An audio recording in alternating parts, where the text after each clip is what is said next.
Hello जी, hello. सर्वप्रथम बड़ी पावन पवित्र धरती अभिया बाजार, जिला भदोही और तमाम हमारे बूढ़ बुजुर्ग लोग, नौजवान साथी, हमाम तमाम भाई, यूट्यूबर भाई जी, और ये रात से ही कार्यक्रम चल रहा है। बड़ा ही सुंदर विरहा दोनों तरफ से। परम आदरणीय सम्मानित श्री हमारे गुरु, आप सम्मानित श्री त्रिभुवन नाथ गुरु जी, विरहा की बड़ी ही होनहार गायिका बाबा आप परम आदरणीय रुचि यादव जी, आप लोग विरहा का आनंद लेते रहे। सर्वप्रथम आप लोग के चरणों में नमन वंदन करते हुए आइए आप सबके बीच में एक छोटा सा लोकगीत रखते हैं। जैसा कि बताया जाता है बाबूजी कि इंसान इस धरती पे आने के बाद सर्वप्रथम उसके माता पिता गुरु होते हैं। माता पिता के गुरु के बाद जब लड़का बच्चा सयान होता है, विकास की ओर बढ़ता है, तो चाहे वो शिक्षा शिवालय में जाए, चाहे किसी भी क्षेत्र में जाए, चाहे राजनीतिक क्षेत्र में जाए, किसी भी क्षेत्र में जाए, उसे गुरु की आवश्यकता होती है। आइए आप सबके बीच में एक छोटा सा लोकगीत रखते हैं। हम अंकित यादव चंदवा मरी सांसों प्रयागराज की धरती से आप लोग के चरणों में नमन वंदन करते हुए और बगल की मंच पे पार्टी हमारे रुचि यादव जी की पूरी पार्टी को नमन वंदन करते हुए आप सबके बीच में एक छोटा सा गीत रखते हैं। अरे वाह, एक लाइन तर्जमा मास्टर साहब।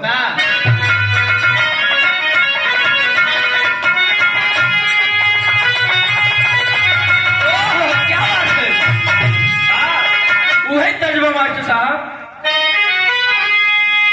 कहा जाता है बाबूजी कि मरकर इंसान का किरदार मर सकता नहीं, धन अगर जिंदा है तो फनकार मर सकता नहीं। बिरहा के बड़े ही सुपरस्टार गायक, बिरहा सम्राट स्वर्गीय रामदेव गुरु जी के तर्जमा मास्टर साहब।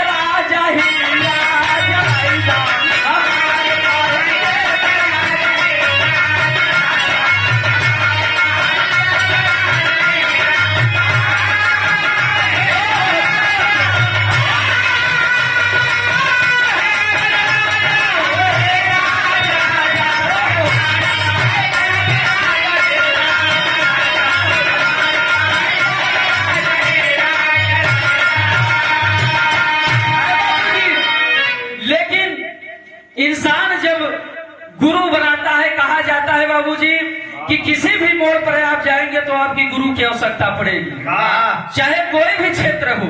लेकिन कहना हुआ क्या,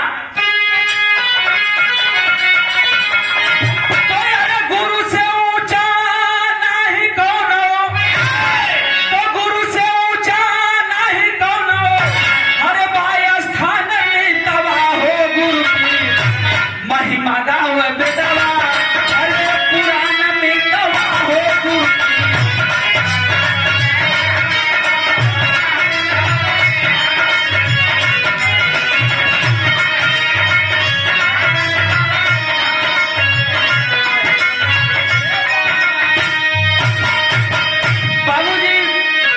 इंसान इस धरती पे जब बाबूजी जन्म लेता है तो गुरु बनाता है। यह धरती पे भगवान ब्रह्मा विष्णु महेश भी इस धरती पे जन्म लिए, लेकिन जब बाबूजी वो पढ़ने के लिए गए तो उन्हें गुरु बनाना पड़ा। पहले अंतर में कहना वो मास्टर साहब, आप परम आदरणीय सम्मानित श्री रामकृत यादव जी, हरिपुर की धरती से ये 500 रुपए का पुरस्कार, चरणों में बार बार नमन बंदन है, आशीर्वाद की प्रतीक्षा है। हम बच्चे जहां भी रहे अपने कला में सदैव कामयाब रहे। आखिर दूसरी लाइन में कहना होगा,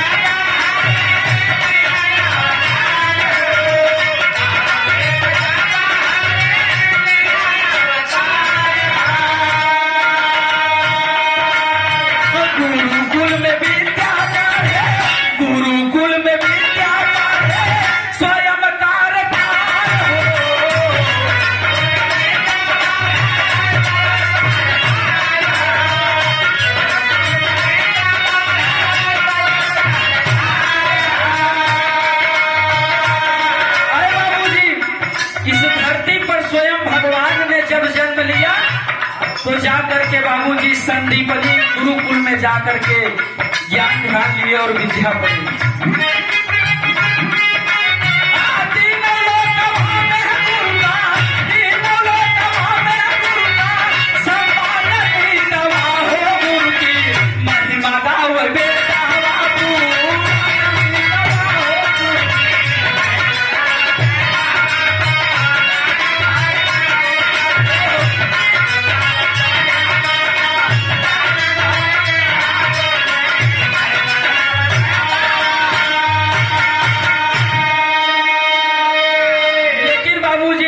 कवि ने कितने सुंदर भाव से दूसरी लाइन में लिखा है, कैसे?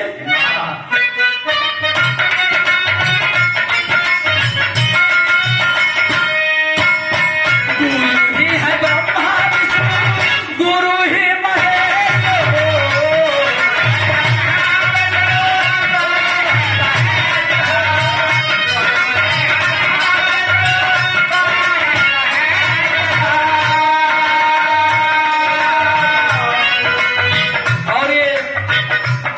हारमोनियम के बड़े सुपर मास्टर कलाकार जो कि इस समय रुचि यादव जी के साथ में संगत कर रहे हैं, परम आदरणीय सम्मानित श्री आप डब्लू प्रजापति जी,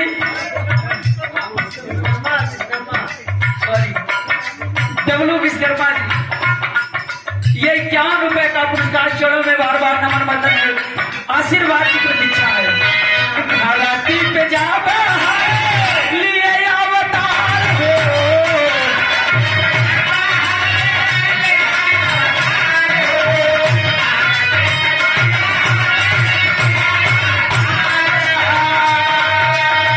गुरुकुल में विद्या पाए स्वयं कारतार हो।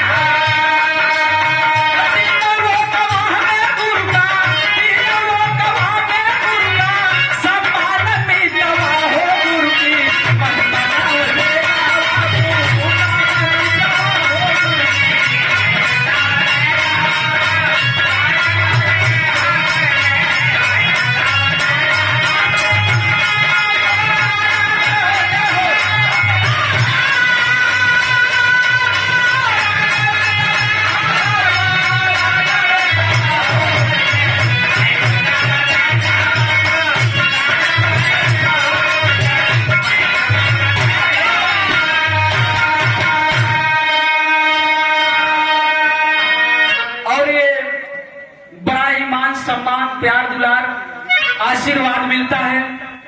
बिरहा जगत के बड़े ही सुपर स्टार ढोलक वादक परम आदरणीय सम्मानित श्री हमारे बड़े भैया आकाश चंचल जी, बड़ा ही आशीर्वाद मिलता है। कई कार्यक्रम भी गवाए हैं जो कि आज इस मंच पर हम खड़े होकर के गा रहे हैं।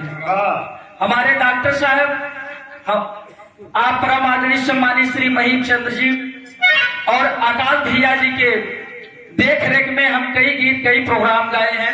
चलो में बार बार नमन बंद है, आशीर्वाद की प्रतीक्षा है। कहना हुआ कैसे?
कि गुरु गोविंद तो खड़े काके लागू पाए, बलिहारी गुरु आपने गोविंद दियो बताए।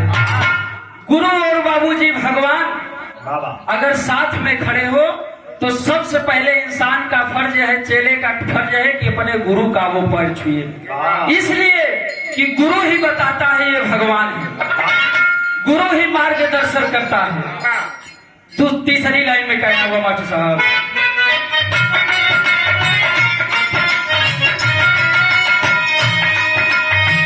स्वर्गवासी देव बृहस्पति ज्ञानी, स्वर्गवासी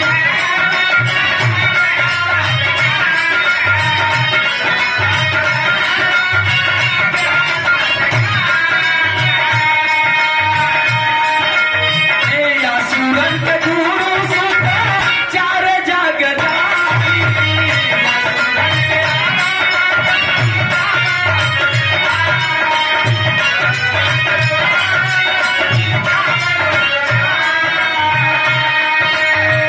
बाबूजी स्वर्गवासी देवन के बृहस्पति ज्ञानी, देवताओं का गुरु बाबूजी जिन्हें बृहस्पति देव बताया जाता है और असुरों के गुरु शुक्राचार्य जी बताया जाता है।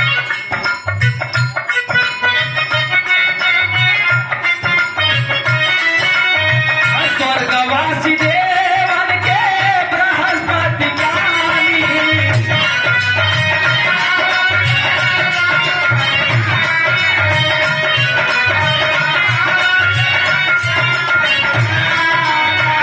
असुरन के गुरु शुक्राचार्य जगदानी,